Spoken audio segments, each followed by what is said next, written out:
what's going on, everyone? For this video, this is going to be my year-end awards. So this is going to be mainstream and indies just combined into one. So I got a lot of categories, so I'm just going to start right away. All right, my first category is Female Wrestler of the Year. Um, I'm going to go with Sarah Del Rey. I think Sarah's had an amazing year. I mean, the work that she did in Chikara as part of the BDK was phenomenal. Also, you got the she had a lot of great matches this year. I think the match she had against, was it Hamada at the Shimmer show. That was probably the best women's match that I've seen all year. And she was part of Chikara's match of the year. You could argue this is Chikara's match of the year, the Manami Toyota match, the New York City debut. I thought that was an awesome match. And even in Ring of Honor, ROH. I think under Adam Pearce, Pearce didn't really utilize the women as much as Delirious is doing right now, but I thought her match against Awesome Kong was very, very underrated at Supercard of Honor 5. So I'll go with Sarah Del Rey, the best female wrestler of the year. I think Daisy Hayes is close, but I think Sarah has just done more as far as match quality this year. So I'll go with Sarah Del Rey. All right, most improved wrestler of the year. I got 3 people in mind. So let me know if you guys have anyone else in mind. But I'm going to go with, Ophidian of the Osirian Portal, Kenny King, and Rhett Titus.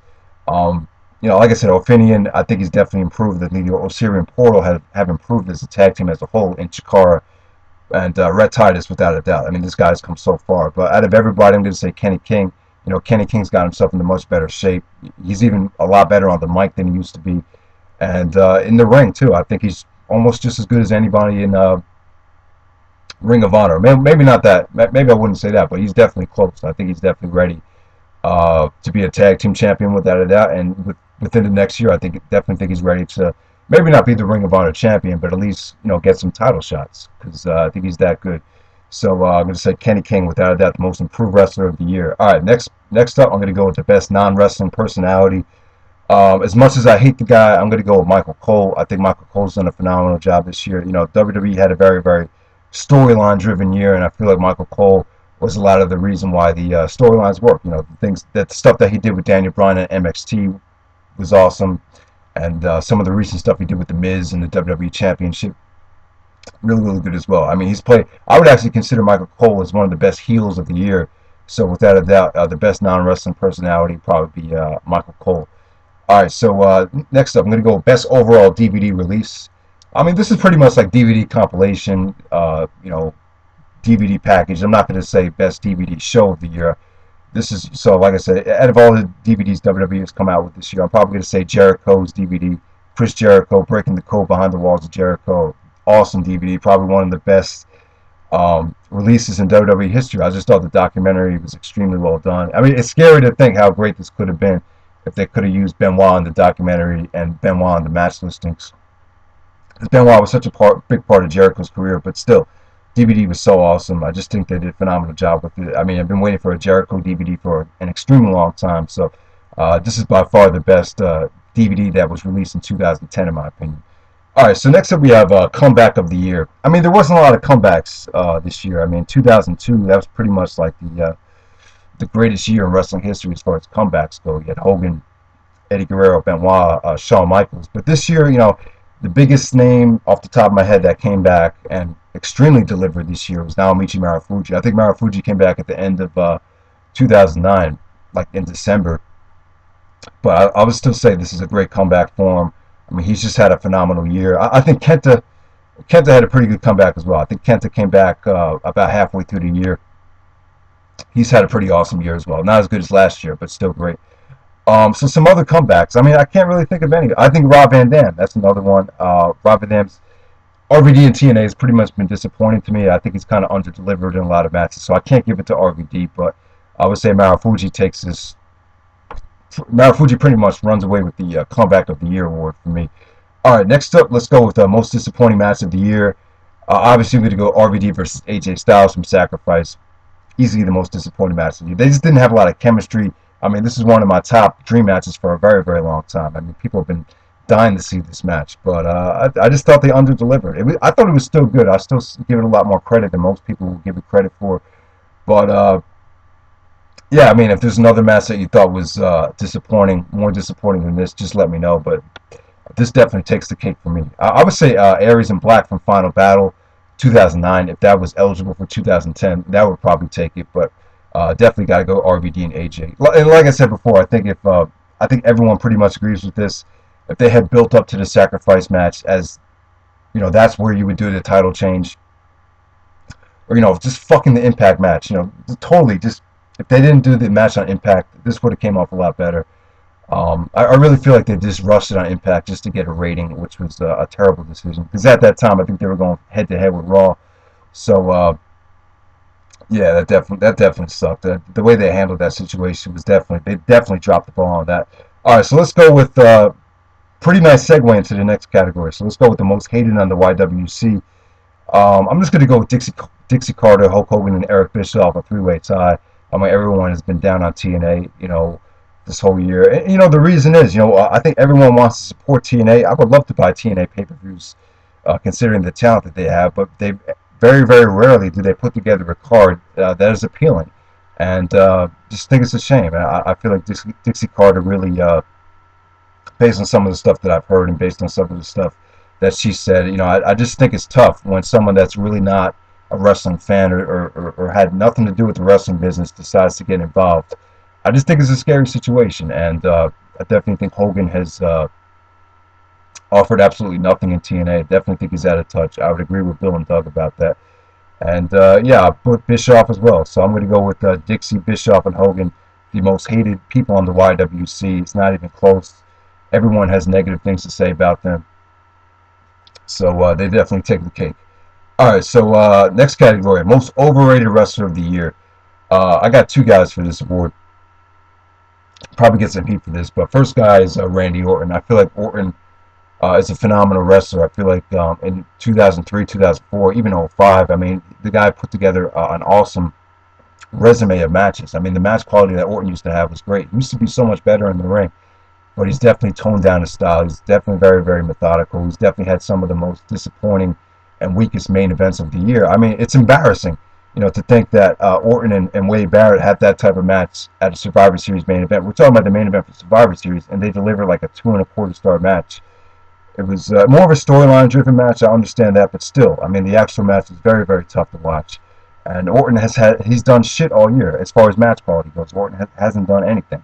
I mean, the only matches that were watchable from him were the matches where he was involved with other guys, like 3 or 4 guys in a ladder match or a six-pack challenge. So I think Orton is definitely overrated. I feel like he's the only reason he's over right now is because of the WWE marketing machine.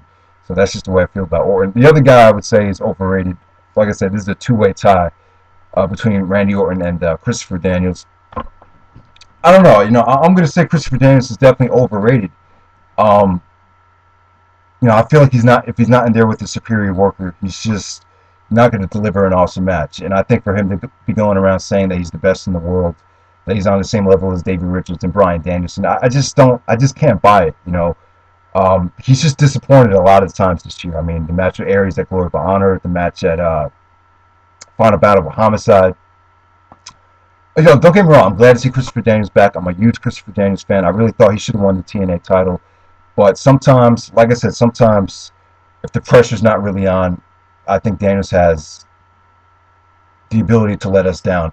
He's just let us down time and time again on the independent scene. So, but don't get me wrong, though. I still love Christopher Daniels. I still think he's great.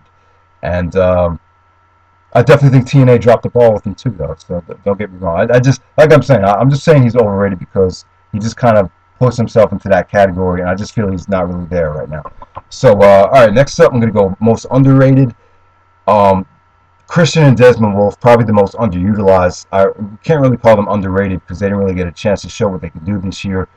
I think Mike Quackenbush is totally underrated. I think Quackenbush kind of underrates himself. I know Chikara is pretty much storyline driven, but I feel like if Quack wants to sell some DVDs in the future, why not just book himself into one-on-one main events with Claudio and Eddie Kingston? I think they could be just phenomenal matches. But even in Evolve, I feel like Quackenbush, deserves to main event some Evolve shows. Quackenbush versus Aries at Evolve 7. I think that would make a lot of money actually. So just I definitely think he deserves a lot better in Drag Gate USA and Evolve. I think he should be pushed even more. I'm sure a lot of it has to do with Quackenbush just, kind of wanted to take a step back and let a younger guy shine because, he is pretty much a veteran. He's an older guy. He's like 35, 36. So, but yeah, most underrated of the year, I'm going to say is Tyler Black. I think Tyler Black got a lot of hate this year on the YWC and on the ROH message boards. The whole Ring of Honor audience in general kind of, shitting on Tyler Black from time to time. But I think he's very, very underrated. He's had an amazing year. This has been an awesome year for Tyler Black. You could definitely argue him as being the wrestler of the year, but I just feel like he didn't really get the respect that he deserved, based on the match quality that he's had this year. So I'm going to say Tyler Black, most underrated wrestler of the year. All right, next up, my feud of the year. Obviously, probably most people are going to be picking up Kevin Steen versus El Generico, and I would not disagree with you. That would probably be my pick as well if this was any other year. But I'm still going to say BDK versus Chikara. Definitely the feud of the year in my opinion. It's more of an angle, but it's still a feud to me because the BDK pretty much took over Chikara this year. They took all the power, they took all the titles, they had possession of the Eye of Tyr, and I just thought this was an amazing angle. It had me hooked from start to finish, from the beginning of 2010 until the end of 2010, and yeah, so I can't say enough about this whole angle, this whole feud, and so that's my feud of the year, BDK versus Chikara. All right, next up, I'm going to go with Rookie of the Year. I got two guys in mind for this. I would say as far as charisma and mic skills, I would say you got to give it to Johnny Gargano. And this is pretty much just Rookie of the Year, I guess, from the independents. I'm not going to, if it was from mainstream, obviously you got to give it to Daniel Bryan. But Daniel Bryan, I can't see Daniel Bryan as a rookie right now in my eyes. So I'm going to say Kyle O'Reilly as far as wrestling goes. I think Kyle O'Reilly has this guy has really, really impressed us. His background with Davey Richards, you can definitely see a lot of Davey Richards in him, and it's scary to think how good this guy could be. So I'll go with Kyle O'Reilly and Johnny Gargano, a two-way tie.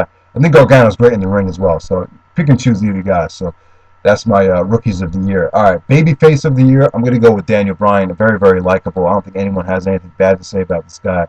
Really can't deny his talent. Kind of like Chris Benoit. He's so well respected that it's just impossible to hate him. So Daniel Bryan, probably my most popular and the biggest babyface of the year. All right, my foreign match of the year.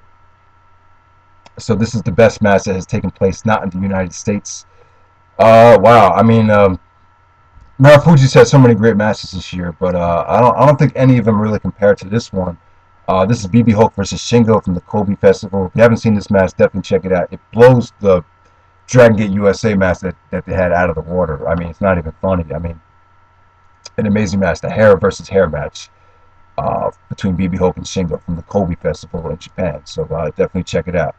All right, the moment of the year. I'm going to say the best moment that has taken place all year. I'm going to say, I think Christopher Daniels coming back at the Big Bang. That was definitely up there.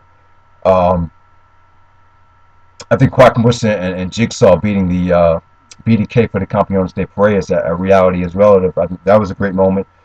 But when it comes down to it, Daniel Bryan kicking Cena's head in on Raw, definitely a great moment. But for me, the mark-out moment of the year was Daniel Bryan returning at SummerSlam. It just put a good feeling in my heart. It just really made me feel like, it kind of put me back in good graces with Vince McMahon. I feel like Vince really made the right decision. It was just a feel-good moment. It just made me very, very happy to be alive. I'll just say that. So Daniel Bryan returning at SummerSlam. Awesome moment right there. All right, so next up, my promotion of the year. The best promotion that has taken, the best promotion in 2010. I really need something to drink. I apologize. All right, I'm going to go with Ring of Honor. And I want to say this without being biased, and I know a lot of people are going to say, oh, you're a ROH spot, that's why you're picking Ring of Honor as promotion of the year. But I mean, I'll admit, this has been Ring of Honor's best year. I definitely, I would actually say it's probably one of their weakest years, as far as not match quality goes, and not show quality either. It's just I just feel like something is kind of missing compared to some of the years in the past. But still, this has been a great year once again for Ring of Honor. Definitely better than 2009 in my opinion. And just the feuds have been great. The video wires have been awesome. Like I said, they have the match quality to back it up. This has been a great year as far as match quality goes. I just like my problem is sometimes some of the shows just kind of feel like they were just throwaway shows. But it seems like they're kind of getting away from that, so that's a good thing. Um, Chikara has had a great year as well. I'd probably say, it's pretty much a toss for me. I think Ring of Honor and Chikara. Chikara's had such a great year as far as storylines go, and they've had a lot of good matches as well. They have had a very, very good year as far as match quality. The problem is, Chikara just doesn't. They just haven't had a lot of like awesome blowaway matches, like 4.5 star matches. Like Ring of Honor had like 13 or 12 4.5 star matches this year, but Chikara really only had maybe one or two or three. So. But definitely, as far as storylines go, I think because of the whole BDK storyline, I think you have to put Chikara into contention for promotion of the year. New Japan and Noah, I don't know. I think New Japan could definitely be in contention. New Japan has had a great year, but it seems to me like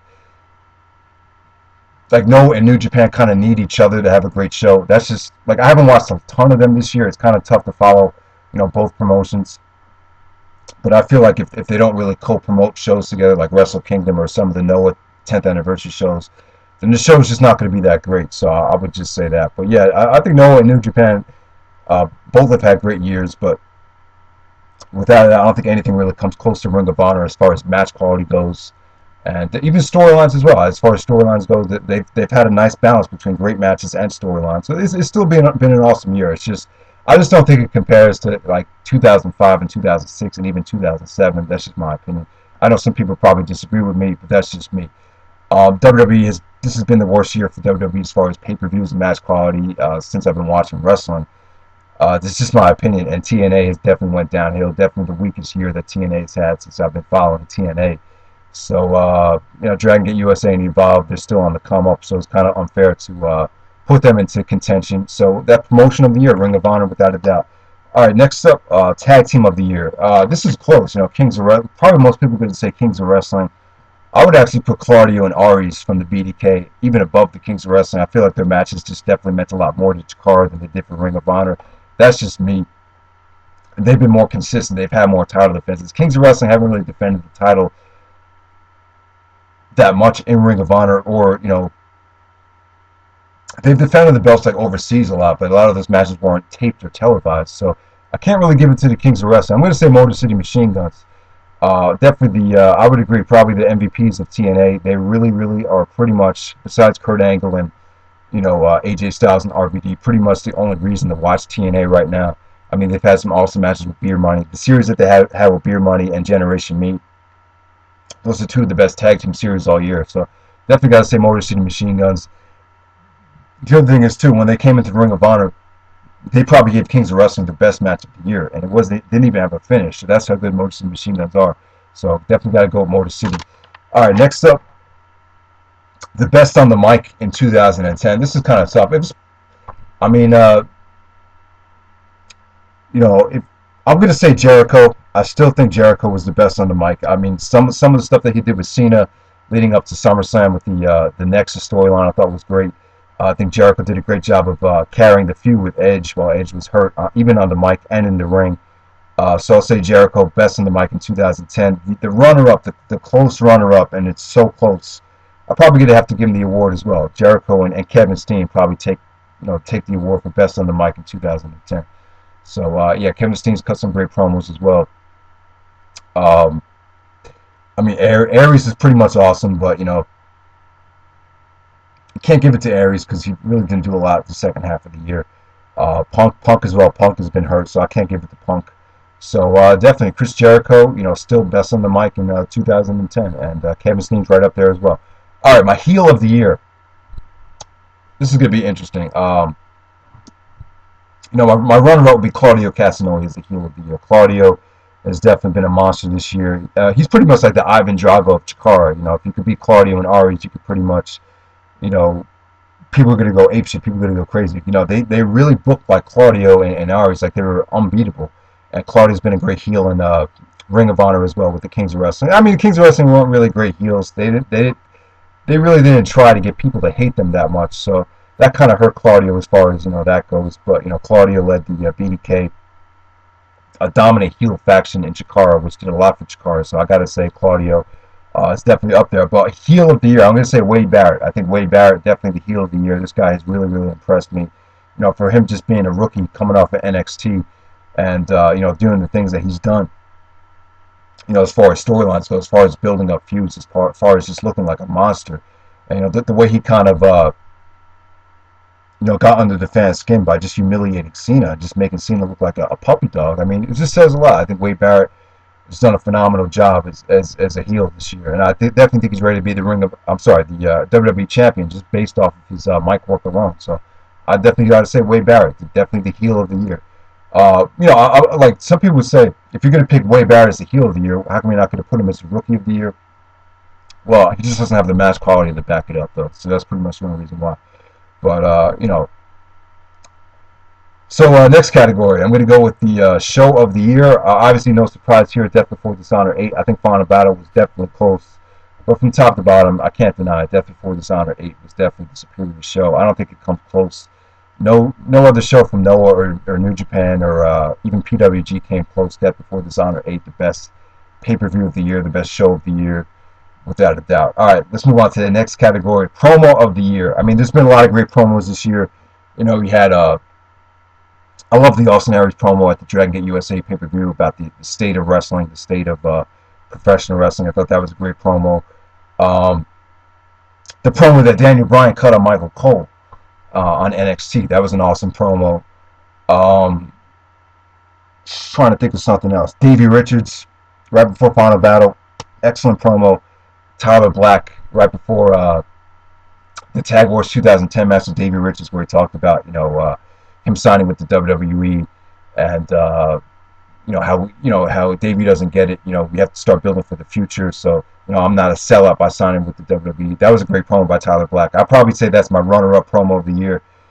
But when it all comes down to it, I'm gonna say the best promo that has taken place all year, just as a personal, just for just grabbing my attention, just for making a name for himself. Because I had no idea who this guy was at the time. I did not follow his career, but this promo just instantly, this guy became a name, became a star on the independent scene. I'm going to go with Picky Sanchez from A Touch of Class.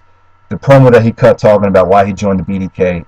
This is the first thing of the year that you see from Chikara, and just thought this is definitely the best promo all year. Definitely was from the heart. It made a lot of sense. I just loved it. So Picky Sanchez, A Touch of Class, my promo of the year. All right, next up we have match of the year. Tyler Black versus Davey Richards, Death Before Dishonor 8. I'm still going to have to go with this.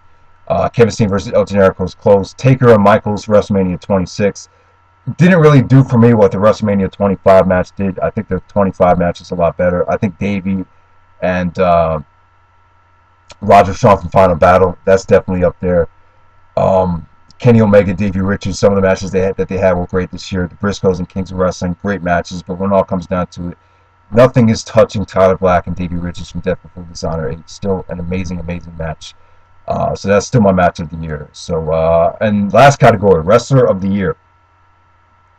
I mean, for Wrestler of the Year, I think Claudio Castagnoli, you could definitely put him up there, you know, just based on the variety of work that he's done this year in PWG, in Chikara, and in Ring of Honor. I mean, he's just had, he's done a lot for all three promotions, pretty much saved PWG towards the end. It's given them a respectable world champion. And, you know, my Wrestler of the Year is going to be Naomichi Marufuji. You know, I think Davey Richards and Tyler Black come close, but bottom line is Marufuji's had so many great matches this year. Even though he hasn't really finished out the year, he got hurt. He had a tough time towards the end, which is a shame. But, you know, from like January until July, I mean, he was just flawless. He had so many great matches. I mean, you can't really, I mean, we're just talking about match quality here. No one can fuck with the match quality that Marufuji had. You know, he had 3 matches against Prince Devitt. They were all over 4 stars. The Koji Kanemoto match, the Kenta match, Kenta's return match, was an amazing match. You know, some of the tag matches that he's had with Noah versus New Japan, the match against Tiger Mask at Wrestle Kingdom 4, the match he had against Kanemaru for the GHC Junior Heavyweight Championship at the 10th anniversary. That was an awesome match. So I could go on and on. I think Marufuji, he also had a great match against Jushin Thunder Liger. I mean, you can't deny, as far as, you know, multiple, you know, awesome matches go, Marufuji's definitely been the most consistent performer this year. So I'm going to go with Naomichi Marufuji, Wrestler of the Year. And so that's pretty much it. That's my year in the awards. You know, the last thing I didn't talk about really quick, I just want to touch on PWG for a second. I feel like the one of the promotions that kind of took a step backwards was PWG in 2010. You know, they did a great job. They tried to stack the cards up with as much talent as they could have. They tried to deliver great show after great show, but you know, it kind of bit them in the ass with the you know, Davey Richards and Kenny Omega leaving for Japan and kind of vacating the championships or dropping the championships really quickly, which kind of sucked. You know, it definitely hurt the promotion. It definitely felt them like it kind of it really felt like PWG was a lesser, you know, promotion this year. They just didn't feel like they were big time because people were leaving them to join other places. So that definitely hurt them. And you know, definitely, I think they need to run more shows too. I definitely think the title needs to be defended a little bit more. They need to add more credibility to the championship. So they definitely need to learn from the. I wouldn't say mistakes, but they definitely just have to have a better year. They need to do more to make the promotion seem, you know, important. You know, they got to try to make the promotion seem just as important as Chikara. You know, Chikara has surpassed PWG by far this year, and you know, so 2011 they need to do more to get back into contention for being, you know, one of the more serious promotions in the world, because I definitely think they have that ability, because I think it's extremely well done, PWG, with the booking and the management of the company. So we'll see if they can get back on track, because I think 2009 was by far superior than 2010 for PWG. So that's pretty much it now. Michi Marufuji, Wrestler of the Year, Tyler Black, David Richards, Match of the Year. Once again, I'm sorry for going too long for this video, but I hope you guys enjoyed the awards. So that's pretty much it. All right. Thanks for watching.